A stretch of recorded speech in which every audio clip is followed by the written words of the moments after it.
तर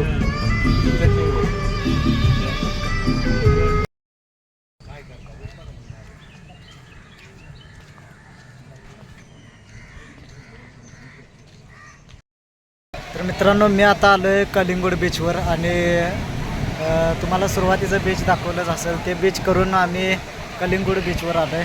तर पहिल्यांदा सुरुवातीला आम्ही रूम घेण्यासाठी, भाड्याने घेण्यासाठी एका दिवसासाठी रूम घेण्यासाठी गेलेलो होतो आणि रूम भेटले आम्हाला. पण जवळजवळ गोव्यामध्ये या रूमचं भाडं जवळजवळ तुम्हाला सांगतो 2200 रुपये भाडं आहे.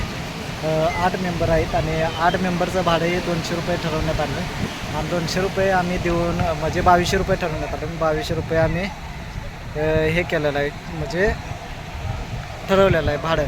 आणि भाडं देऊन आम्ही रूम शेवटी बुक केली आहे. तिथं थोडं फ्रेश झालो आणि मग आम्ही कलिंगूड बीचवर आलेलो आहे. तर आता पाठीमागच्या कॅमेरातून तुम्हाला दाखवतो कलिंगूड बीच कसं आहे ते.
तर हे बघू शकताय कलिंगूड बीच मस्त असं आहे, मोठं मोठं आहे.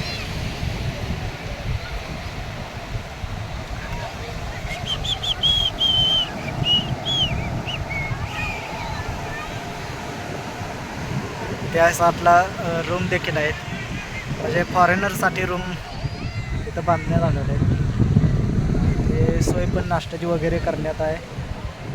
जहाज, नाव वगैरे आहेत, मासे पकडण्याचे ठिकाण. मासे मोठ्या प्रमाणात पकडले जातात.